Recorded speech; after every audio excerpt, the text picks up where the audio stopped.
Yeah, Anthony, we'll turn it over to you. If you could just kind of kick it off, just give us, your background and kind of how you found yourself working with Great Leaps. Sure.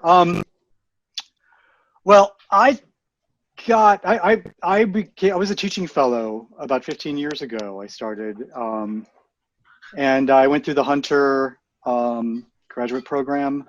Wow. I did the learning lab, had some amazing instructors, and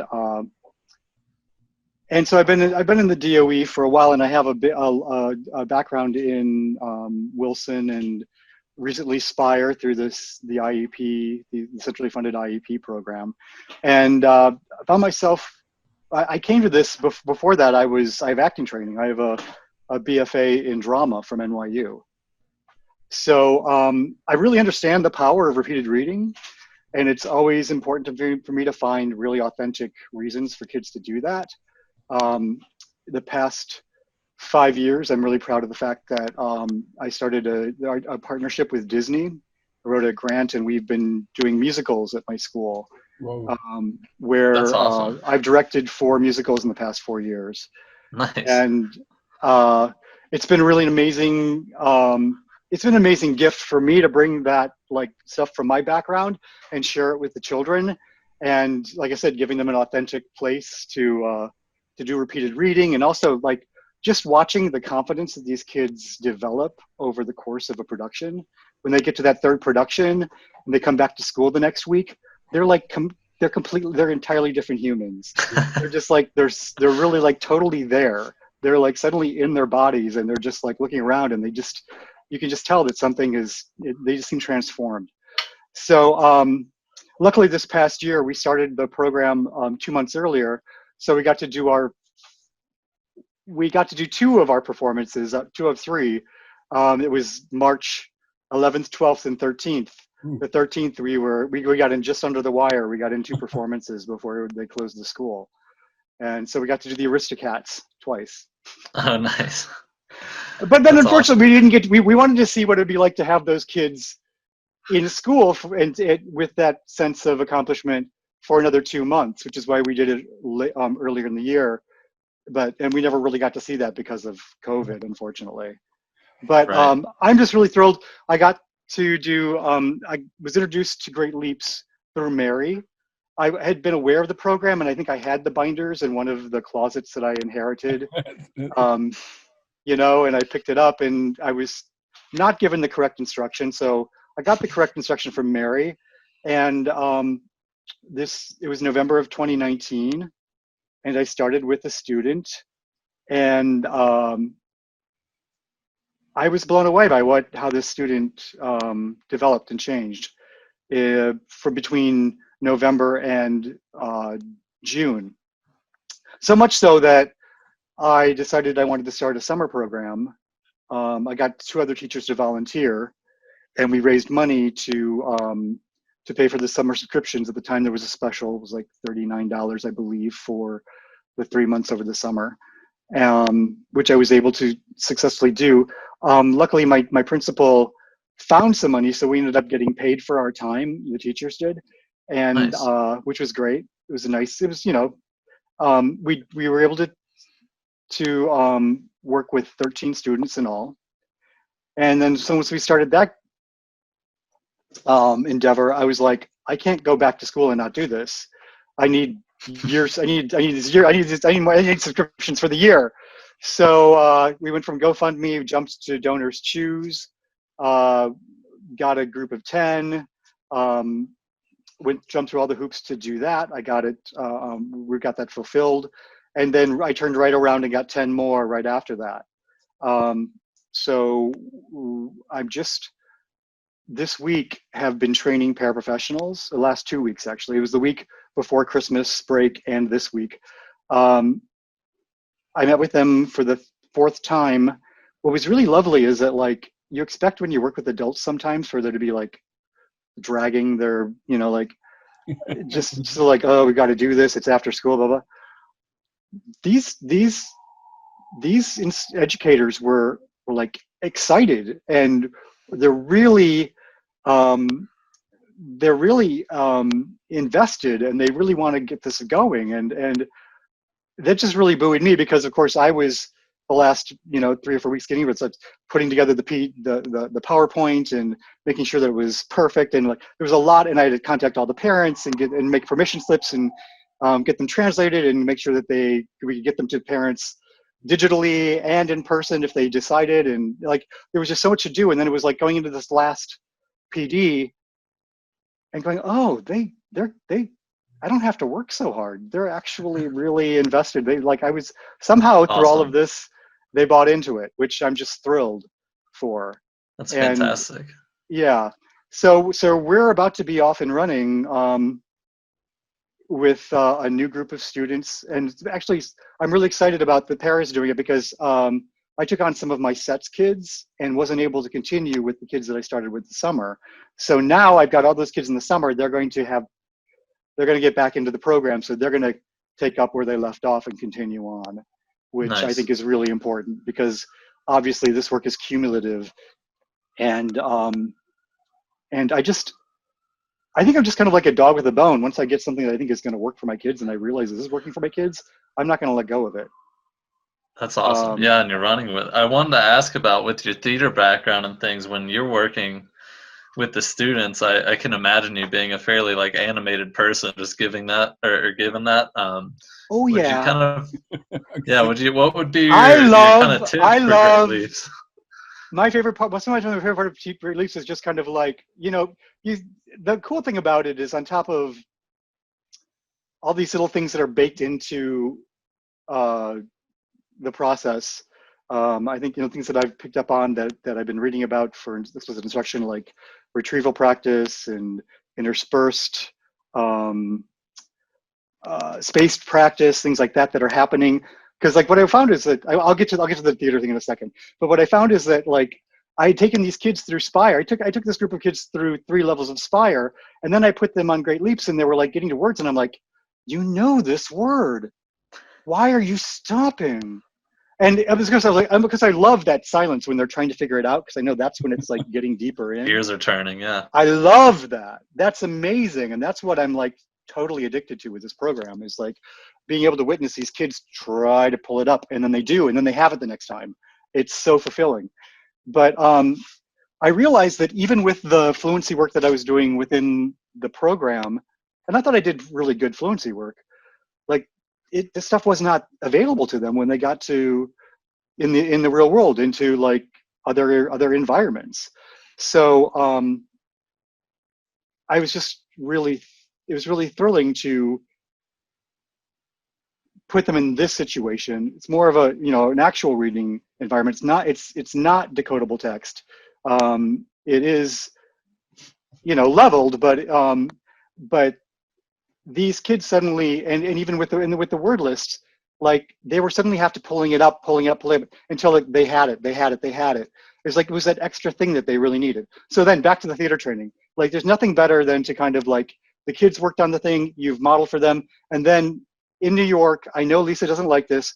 We sometimes read the whole thing for them beforehand, because we have a lot of, I work, it's in Sunset Park, and it's English language learners and multi-language learners.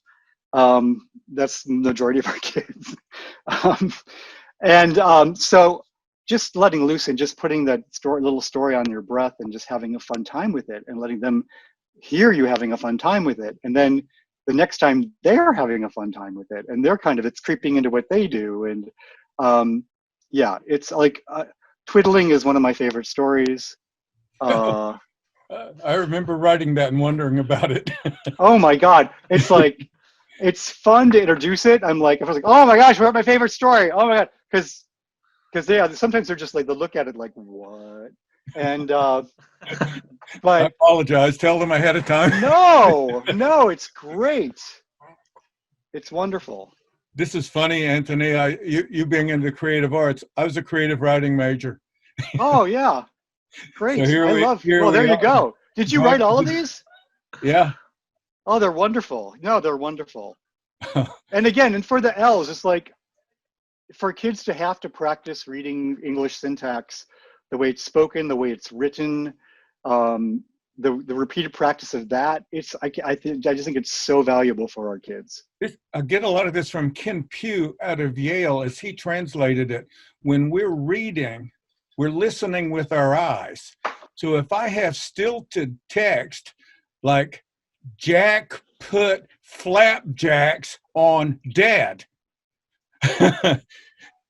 then it is on his lip.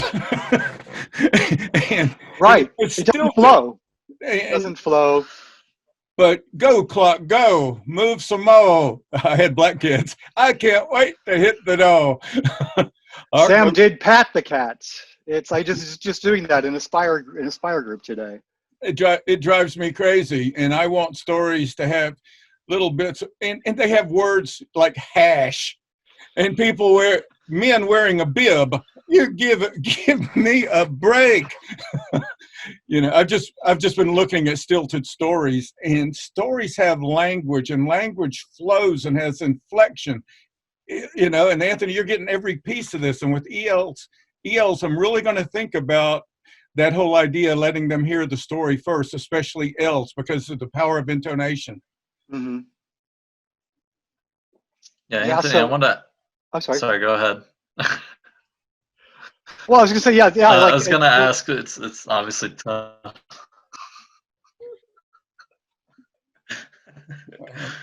We're on the little bit of the delay here. I think. Okay. I was just going to ask if you had tips for people working with English language learners, and given that's where a lot of your experience with Great Leaps has been, and that is a unique group. I know. I am always Jamie, learning. Has a couple students.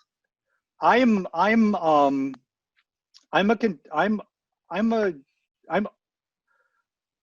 always learning, and I don't think I know what to tell someone like for every kid. I think reading the story for them, modeling that is really important. I think enjoying it, having fun with it. There was I think just don't be afraid to repeat something 3 or 4 times with the kid. Like and I'm not, I don't do this in a punitive way, but like there's certain phrases or whatever that do not flow out of the way that some kids are thinking about language or have gotten language yet. So just breaking it down and keeping it being there with them. I mean, I think like I said, I'm always learning. When I had to train the paras, I was I came into this thinking, okay, I've got these phonics things, and I can I've occasionally sometimes my lessons with kids, I'm thinking, well, if I'm doing sets with some of my set kids, and I can do a little bit of phonics work with them. I can on Zoom, I can mark up the screen and I can do a thing or two, and that has really helped at times. And at times, when I was planning for the paras, and Mary helped out so much by letting me use, and Lisa too, by letting me look at the PowerPoints that they made, and I was sometimes just copying whole pages and putting it into my own format. Yeah, I got permission to do that.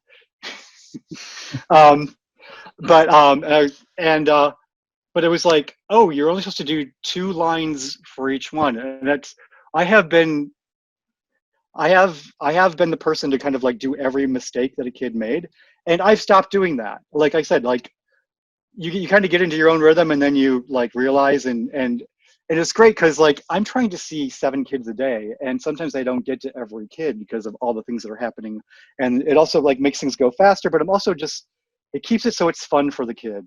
So I don't know, it's a real balance with an L, because you want to give them that place to play around with it, to experience the language, and you want them, but it's got to be in a very positive way. And I think if you're having a good time with them, they'll have a good time. And it's funny, I don't think there's only one kid in particular who I think, and she tends to have a hard time with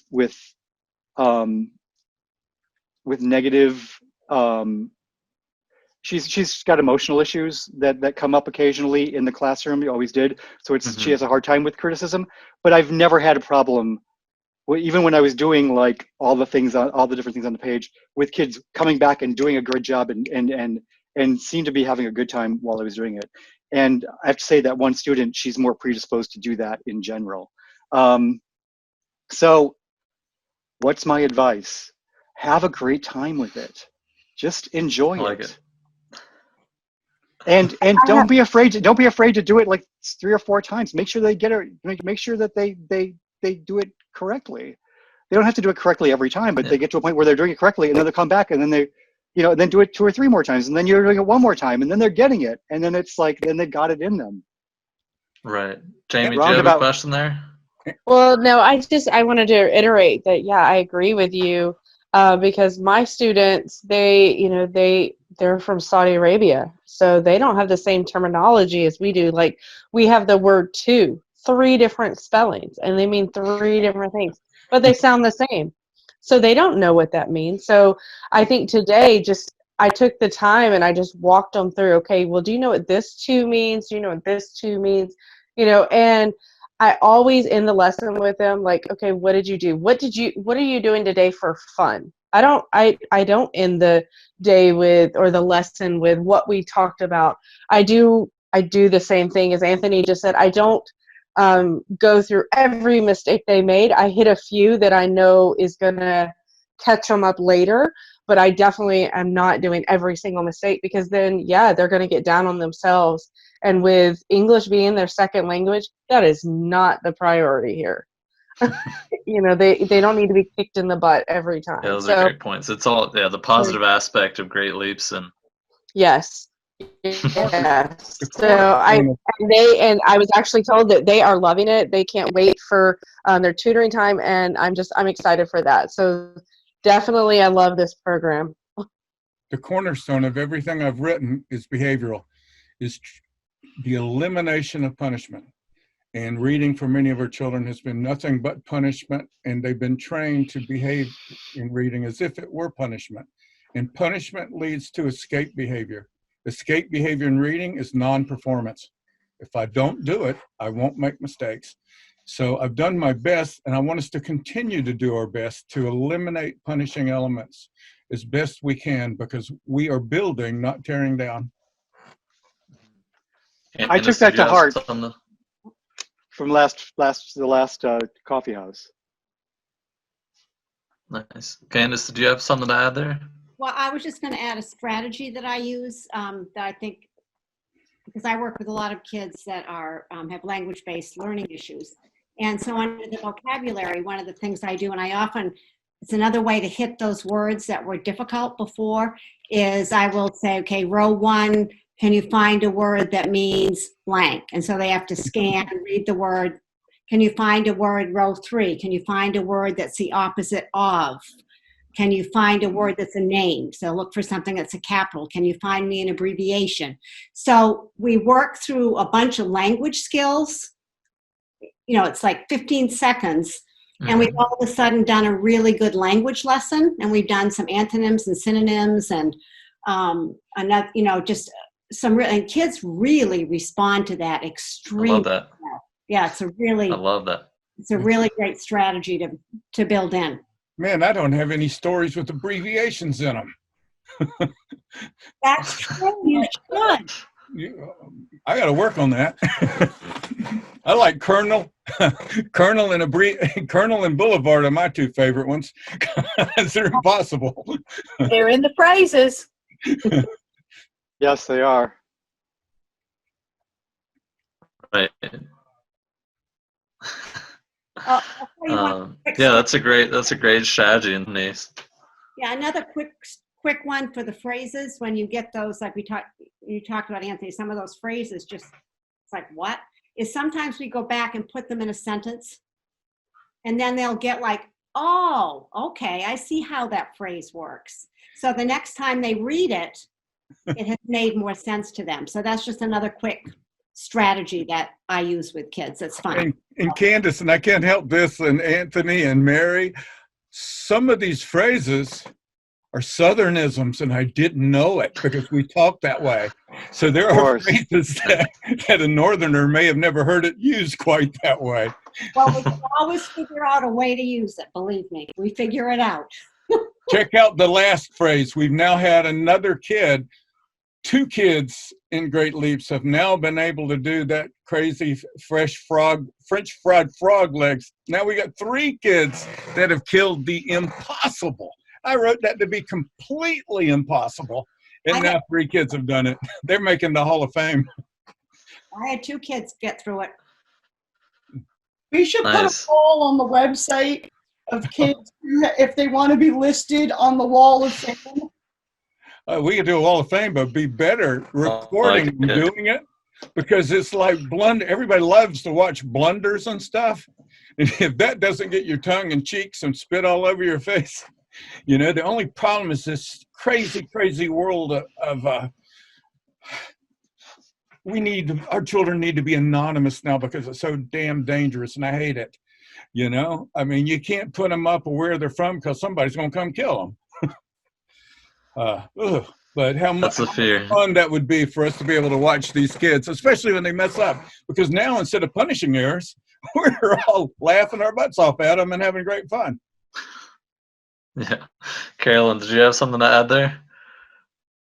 Well, when Ken was talking about phrases, and some of them are Southernisms, you know, sometimes the syntax is a little different than people in other places. And then I find I do what Candace does and say, well, we're really talking about it this way, but then we talk about the importance of being an accurate reader and reading what is exactly on the page.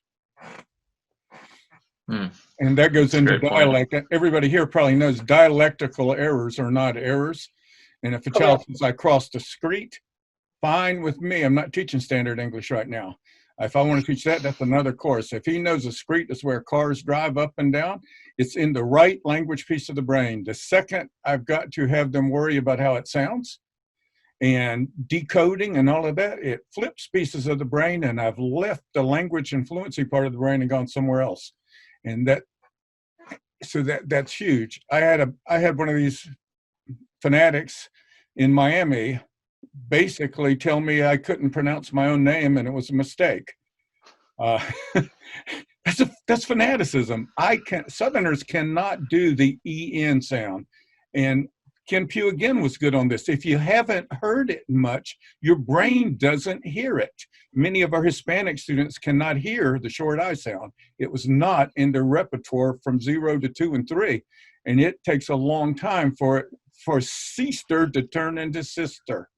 But Ken, my name, will never turn into, look at me having to process to say it.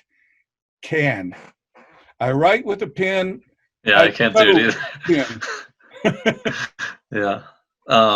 Anthony, I wanted to jump back in and ask if you could share any success stories with students, you know, since we just brought that up about those that finished off phrases and met that challenge. Yeah, sure. Well, one of the things I want to get back to, because they were talking about things that they do for the phrases and stuff. Like, I use Google a lot, you know, like to, like, especially if a kid is having problems with certain words in the word list, and there are words that I know that, like today it was Pierce. Like, we did Pierce, and I'm like, watch. See this sharp thing? and he was like delighted, and you know, it's like they have something to hang that word onto, along with, because it's otherwise it's just a bunch of letters that they're trying to put together. So, and we act out some things in the stories also at times. But yeah, success stories. Well, the first student that I had, she's an L, but not a special ed student. Didn't have an IEP. My focus student, who I'm continuing to work with, she was a 4th grader reading at a level I, which is about a 2nd grade level. And at the end of the year, I mean, it's tough because, like, as a school, we're moving out of F&P, moving out of that whole kind of way of assessing kids and more into DIBELS. But at the end of and because of COVID, it was much more difficult to do these assessments. But the teacher was thrilled she went up to a level O. And she said that she was decoding, you would have gone even farther, but this particular student didn't have a lot of background knowledge, so that she wasn't able to answer a lot of the questions. She was able to decode the higher level books, but didn't have the world knowledge. And we find that to be really true with a lot of kids in our neighborhood, that they don't get out of the neighborhood. And it's been very challenging because of COVID, because we can't take them out of the neighborhood. We can't take them on field trips. We can't, do all the things that we would do normally to build that world knowledge. But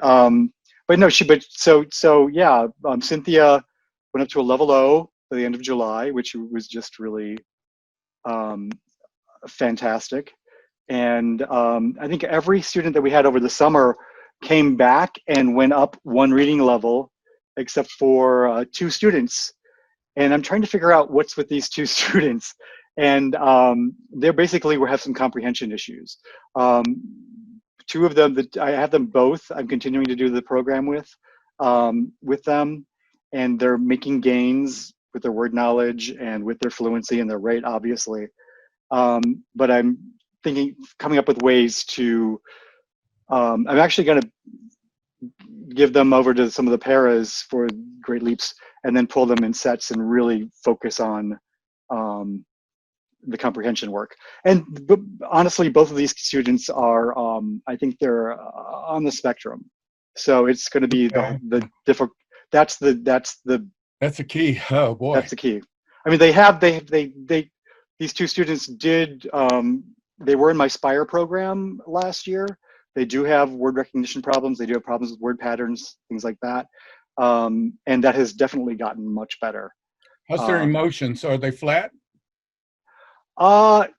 There's it's weird. One of them is flat, but at a high level. Okay. He's very energetic. He's like, the other one is lower. Yeah, they are a bit flat. That they makes basically have a hard time reading what's going on, and can be. If you ever want to brainstorm, give a call, because that's going to be a part of your power too, because you're one man in a difficult universe there. Well, I appreciate that. I will definitely do that. But no, we've had we had one student from the summer. I started 2 kids digitally. I didn't go digital until May, and I added 2 students to my focus student, and Gustavo.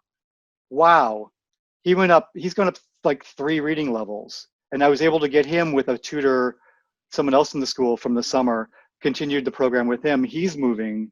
I just did a Slauson with him. He's doing, it's been fabulous. Like, considering that we're doing this during a time of almost completely remote learning, it's amazing. Anthony, this is some news for you that goes against all the research, not all the research I know, all my common sense and all my training. Tutors, whether they're my paraprofessional, my secretary, beat me in getting a kid to higher levels. When I switched kids off to other people, they get the same data I get. I wrote the program. So you can even have 4 different tutors in a week for the same kid. And the data content, that goes against all of my training. But Logden Lindsley said once concerning when we're trying to look at how things happen, that's why we have a rat. We just don't know everything, and some things goes against our common sense. So when you pass people off, they're going to do great. I'm sure they will. It's hard to give them up because you get a relationship going and you're so excited and so that's been the hardest part about it. I do trust that they're going to continue to grow and that they're going to be fine. But I'm going to get a chance to do this other work, so I'm excited about that. I know it's going to help them. There's lots of opportunities there in language, and I wasn't allowed to teach kids one at a time because I was moved into a learning disabilities group, which would be called dyslexics now, but I had 20 to 25 at a time every 45 minutes, and they couldn't read. So there's no way in the world I could teach them to read. So what I did was great poems and short stories. Like if it's freezing ass cold, we're going to do the Cremation of Sam Mcgee. If it's been raining for a month, we're going to do Ray Bradbury's All Summer and a Day, and we're going to be language intense, and we're going to talk, and we're going to argue, and we're going to read a little bit, and then we're going to talk, just language rich. And if they don't know what a word is, I'll tell them what a word is. And I have to do these definitions in like a second to third grade level. So when I get a word like chalet, I've got to teach. That's one of those rich guys' wooden houses on the top of the mountain. You know what I mean? And boom, they got it. Mm-hmm. Yeah. I wanted, since we're at, like 45 minutes or so here, I want to just like open it up for like questions of any sort or any kind for Anthony to field, or, maybe in relation to what he's done with the summer program or working with the English language learning students. And, if anybody, I guess, had any other specific things that they're kind of itching to ask, kind of run out of time. Well, this guy's worked hard to get. Or we can carry the conversation. Yeah. So kudos to you, Anthony, for bringing in a lot of kids and saving them with your own time and effort and love. That matters, and I saw it from 1,000 miles away. I just want to see them move. And it moves me so much to know that they are, to see the growth, that I just have to do this. You're saving lives. I mean, look at it that way. You are saving lives. We didn't talk about Yamira. Lisa, do you want to talk about Yamira? I want you to talk about Yamira. Okay. You start, I'll finish. Yeah. Oh my gosh, Yamira has such a problem with decoding. And I had her in, like, I got it to it took a year. I got it through 2 levels of Spire. Actually, in 2 years, I got it through 2 levels of Spire, because I was learning the program too. I probably could have got her to move a little quicker, but I was still a new teacher. And by the time she graduated, I was like, this has not helped her. This is not enough for her. And it was driving me crazy, which is why, like, even though she was in 5th grade, I, like, when we could pick 2 people to put on digital, I chose her. And I worked with her from May. I got her into the summer program, and I knew I was gonna have to say goodbye to her, and it was breaking my heart because she's the sweetest girl ever. And like, the thing is cool is, like, she struggles with the phonics, but she can read phrases fluently, and she can read stories fluently. She'll stop at words, but once you give them to them, she's got them. And she's really, she says really interesting, fun things when we're talking about the stories afterwards. So she made really great gains. I somehow, like, brought her up to Lisa and mentioned the fact that I didn't have anyone. I didn't know where she was going to go. We weren't continuing with her. Lisa was already looking at the data, and Lisa, do you want to take over? I'm actually pulling up her chart because I want to brag on you a bit, Anthony. And so I was talking with Anthony at the end of the summer, and he told me about this young lady who said to him at the end of the summer, Mr. DiModica, I don't want to, is there any way I can keep doing Great Leaps? I don't want to stop. I can finally read. And and it broke my heart as well as his. So we couldn't reach anybody at her school at that point to jump in.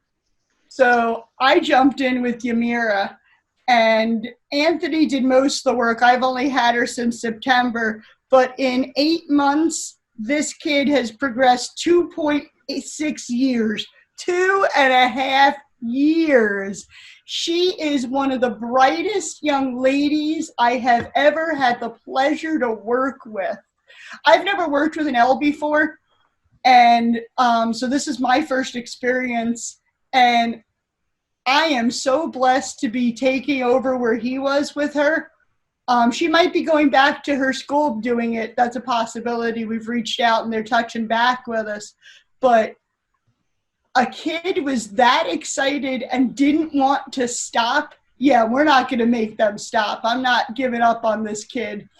So this is the kind of stuff, and this is the kind of growth Anthony's group is getting. I worked with him this morning. He has, I'm going to brag on him for a moment. He has 22 students in the middle of New York City that he is overseeing getting done. He has trained, I think it was, 6 in this last batch, Paris? Mm-hmm. It was 6? 7. One of them had to drop out. But we're going to get more. We found a place to get more. We have student teachers that are going to be coming in. So I'm going to be doing student teachers from the after-school program. And you figured the way to fund them. You really went that extra blasted mile. I mean, that's just impressive that you care that much. The money's out there. You just have to want it bad enough. It's a lesson. It's a lesson that instructors and teachers across this world need to know. Instead of complaining, get your hands dirty. Oh, one more thing. I have shadowed Anthony when he was working with Yamira. That was my first introduction. When I met Yamira, he was working other students, and oh my gosh, he reads Great Leap stories far better than I do. I'll take you. I have that BFA. I'll take you on. A lot of money for that BFA. I have to challenge you on the story about the fresh fried frog fingers. Hey, excuse me. It took me a year and a half. Peter Piper, the pickled pepper picker, picked a peck of pickled peppers. The peck of pickled peppers did Peter Piper, the pickled pepper picker, pick. If Peter Piper, the pickled pepper picker, picked a peck of pickled peppers, how many peppers did Peter Piper, the pickled pepper picker, pick? 12. That's pretty. I like being able to impressive. pull that out for the kids. Like that every once in a while. That's Well, funny. I do the stupid one about French fried frog fingers. I don't know that one. You have to teach it to me. It's the last one in the phrases book. Well, I haven't gotten there yet, so I have to It's too pull long out. to memorize it. Take a peek on that one. I want to meet with you and time you on it because you could probably have it on the first try, you weasel. You could set the world record. Can we get back to Yamira though? When I interviewed Yamira, she said she felt so much more confident. Like she said, I can. So when I get to school and my teacher hands me a piece of paper and there's paragraph on it, I know I'm going to be able to read it. She's like, and then she said, I think that all kids should get this. So, I mean, It has to generalize. What you just described is the entire objective. If it does not generalize, we're wasting our damn time. It must generalize, but not to my needs and educational needs. It's all about her needs. And when she is successful, we're successful. And so we have to meet her on her ground and take her to where now she feels successful and can expand those horizons. And that's exactly what you just described. Now she can be far away from us and win. Yeah. Yeah, it's been the most fulfilling experience, one of the most fulfilling experiences for me as an educator. So thank you, Ken. One thing about this talk makes me very sad. In 3 weeks, I was supposed to be in the city. Talking to people, hardly know, people come to my talk, but I'm at the table the whole time and I get to meet 50, 60, 70, 80 New Yorkers, and many of them I've met over the last 10, 20 years. And I feel, thank you, Mary, too. I feel home a lot in New York City now. Boy, the first time I'm lonely, I'm a Southerner. You're going to think I'm Gomer Pyle.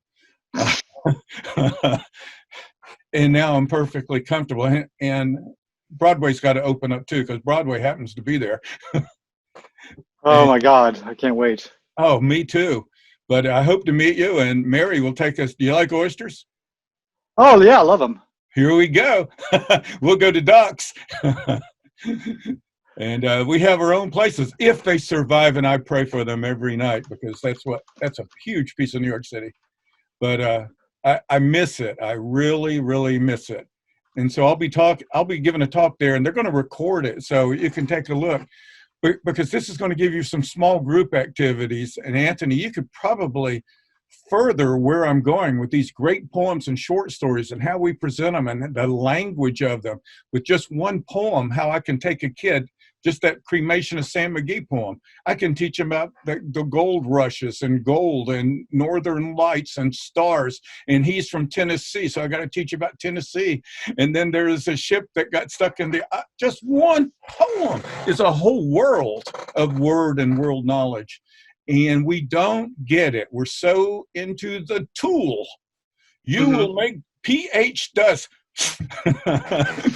Okay. Have some fun with it. And that's FUN, dudes. That's good. What's the name of that poem again? Oh, it's a fun one. The Cremation of Sam Mcgee. It's you can look it up and it's there. It's a fun poem. And man, does it have intonation. And it is funny as hell. That's great. I'll look it up. And winter is the perfect time for your kids because it's freezing ass cold up there. Yeah. Oh, we're running out of time here. I got to finish in 3 minutes. Can I? Oh no. Because we had a mystery question that everybody tried and about I keep forgetting her name and I can't go to her. What's her name? She's the Kardashian. Ms. Kardashian denied having this. Before we go into it, I want to see if Mary had something because you had unmuted before the Ymir story, so I just want to give you the chance to jump in here. I just want to thank Anthony for presenting his experience in New York City during the pandemic because he is outstanding. As an educator, I've never met anybody with the enthusiasm that he has and has taken the program and grown it in such a short time. And I remember Anthony because he was rolling his eyes when I was doing my workshop with him. And I said, oh yeah, I'll remember that one. The dragon. Wait a minute. I totally was. I thought I knew this program. I know. And then she taught me the right way. I'm like so grateful. So thank you. Thank you, Mary. I mean, it was a pleasure. Because I know that half of the people in the group of 30 were rolling their eyes and they all heard it before. And I had just started the program, the training, and they're ready to leave. And I looked at Anthony and he was looking at the others and they were all rolling their eyes. And I said, Anthony's the one that I'm going to work on. And I am so proud of your efforts. And look at where you are today. I didn't realize she put a spell on me. Thank you again. Yeah, I mean the work you've done is so appreciated. And it's been talked about in our office with our Great Leaps team a lot because it's, obviously we have teachers across the country that use the program and it's not exactly common that a teacher will put in the work out of kind of what's just expected of them that you've done. It really is why we wanted to talk to you. So very appreciative. It works, and I just I want my kids to read, and so it made it's the only thing that made sense to me. So I did it. Yeah, absolutely. And so yeah, with that, I mean, again, really appreciate your time. We'll do the answer to our dumb trivia thing real quick. Dad, I'll set it up for you. It was Marilyn Monroe supposedly had it. Halle Berry definitely had it, and she didn't even deny it or anything, right? And then Kim Kardashian, on the other hand, people have accused her of having it. She denies it left and right, and she says she has photos to prove it. And then our hints were apparently Oprah Winfrey has this too, and no, it's not just plastic surgery we're talking about here. So. You want to give up the answer? Yeah, 6 toes. and that's stuff. I have to find stuff that's not on Google.